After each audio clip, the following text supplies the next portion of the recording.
न्यून प्रणाम। आप देख रहे हैं हमारा YouTube चैनल सीताराम पूनिया। कल तक हमने गुरु जम्बेश्वर भगवान के बताए हुए 13 शब्दों का हिंदी भाषा में व्याख्यान समझा। 13 नंबर शब्द तक श्रवण करने के बाद में शोभाराम जाट को एक शंका हुई और गुरु जम्बेश्वर भगवान से पूछा कि हे देव, आप हमें वेदों के व शास्त्रों के बारे में बताएं। तो गुरु जम्बेश्वर भगवान ने शोभाराम जाट के प्रति 14 नंबर शब्द का मूल पाठ का उच्चारण किया। मोरा उपज्ञान है भेदु कणतंत है भेदु शास्त्रे, पुस्त के लिखना न जाई, मेरा शब्द खोजो ज्यों शब्द शब्द आई, हिरण दो क्यों हिरण है तेलो कृष्ण चरित बिन बाग बिडार तय गाई, सुनी सुनाका आ जाया कृष्ण चरित बिन मुर्गा भगेरी भगेरा न होएबा, कृष्ण चरित बिन सिंचान कभी सूजियूं, खर का शब्दों न मधुर है बाणी, कृष्ण चरित बिन सवान कभी गहीरूं, मुंडी का जाया मुंडा न होएबा, कृष्ण चरित बिन रीछ कभी सूजीऊं, बिल्ली की इंद्रिया संतोष है न होएबा, कृष्ण चरित बिन घा फैला कभी ले लूं, दंत विवाही जन्म न आई, कृष्ण चरित बिन लोह में न पड़े काठ की सोलू, निम्बड़िए नारेल न होएबा, कृष्ण चरित बिन छिलर न होएबा हीरू, कुंबण नागर बेल न होएबा, कृष्ण चरित बिन बावली न होएबा केलू, गौ का जाया खग्गा न होएबा, कृष्ण चरित बिन दया न पाला तय भेलू, सूरी का जाया हस्ती न होएबा, कृष्ण चरित बिन ओछा न होएबा पूरू, काकण का जाया कोकल न होएबा, कृष्ण चरित बिन बगुल्ली न जन्नीबा हंसू, ज्ञानी के हृदय पर मोद आवत अज्ञानित लागत डांसू। इस प्रकार से गुरु जम्बेश्वर भगवान ने शब्द नंबर 14 का मूल पाठ शोभाराम के प्रति सुनाया। आइए हम इसके जानते हैं हमारी मातृ हिंदी भाषा में भावार्थ। ओ मोरा उपख्यान वेदु कणतत भेदु, शास्त्रे पुस्तका लिखना न जाई, हे मानव, हे शोभाराम, मेरे जो ये उपदेश ही है, ये सार तत्व है, वह इन कहे हुए शब्दों को आप शास्त्रों व पुस्तकों में लिख नहीं सकते। मेरा शब्द खोजो ज्यों शब्द शब्द समाई, मेरे जो शब्द है इसको आप खोजो यानी गहराई से देखो, मेरे शब्दों के अंदर ही शब्द समाये, यानी मेरे शब्दों के अंदर इन शब्दों का उत्तर है। शब्दे शब्द समाई, हिरणे दो क्यों हिरण हतीलो, कृष्ण चरित बिन बाग बिडारत गाई। जिस प्रकार से गुरु जम्बेश्वर भगवान बता रहे हैं कि हिरणे दो क्यों हिरण हतीलो, समझने के लिए हम कह सकते हैं कि हिरणों के झुंड में अगर 2 हिरण रहे तो एक को पराजित करना होता है, लेकिन गुरु जम्बेश्वर भगवान ने हमारे शरीर के प्रति ही कहा है, मन को हिरण माना है।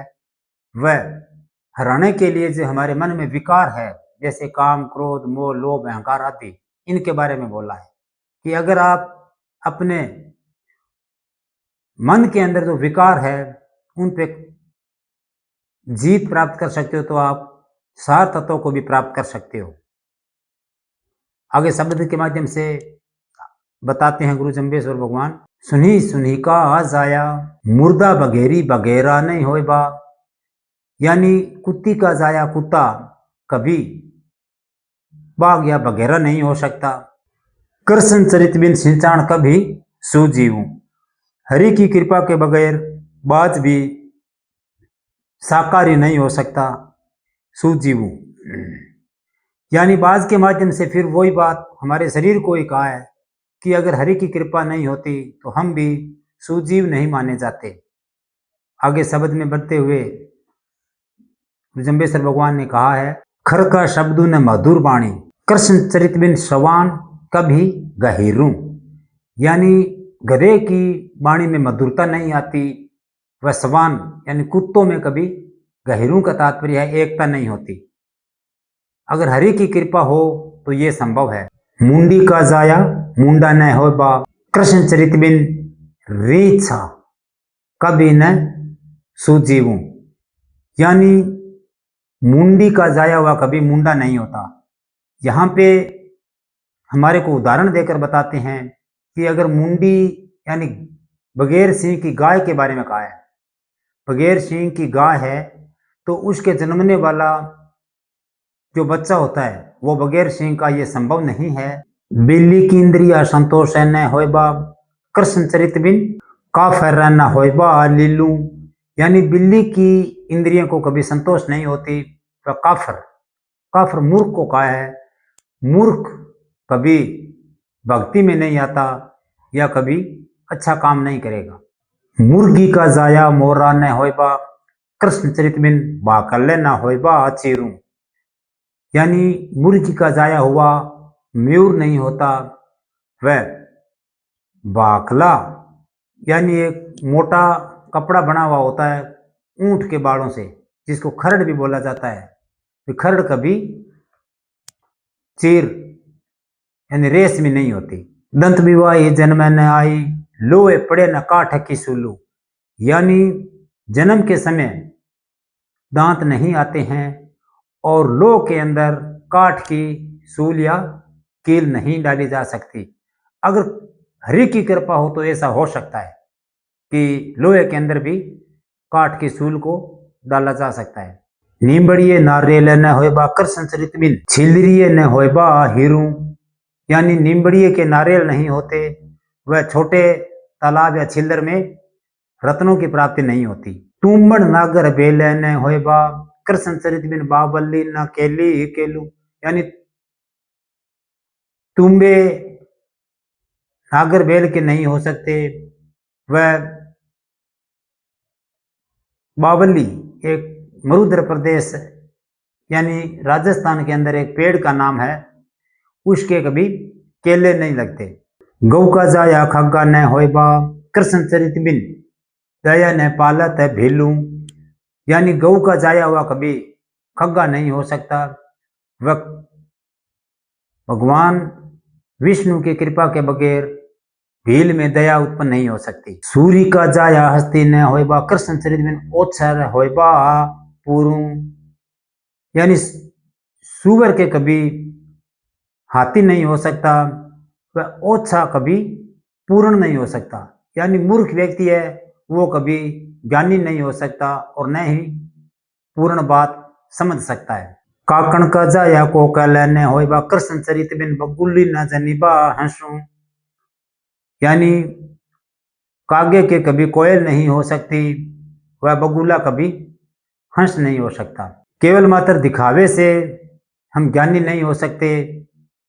हमारे आत्मा व शरीर के ऊपर ही कहा गया है शब्द, जैसे कहा न बगुला न जनिबा हंसू, यानी बगुले के समान दिखाई देने वाले साफ सुथरे कभी हंस नहीं हो सकते। ज्ञानी के हृदय प्रमोद आवत अज्ञानी लागत डांसू, अगर कोई ज्ञानी व्यक्ति है तो उसके हृदय में प्रमोद आवत यानी हृदय में आनंद की लहर उठने लगती है, और जो अज्ञानी है उसको डंस यानी विष के समान या डंक के समान लगते हैं। अगर कोई सार तत्व की बात कहता है या कोई ज्ञान की बात करता है तो केवल मात्र एक ज्ञानी को ही आनंद आता है। गुरु जम्बेश्वर भगवान ने शोभाराम के प्रति शब्द नंबर 14 यानी मोरा उपख्यान वेदु, इस प्रकार से 14 नंबर शब्द का हमारी मातृभाषा हिंदी में प्रयास किया। अगर कोई गलती हो तो कृपया हम सुधार करेंगे, आप सुझाव दें। मिलते हैं अगले नेक्स्ट वीडियो में, तब तक के लिए प्रणाम।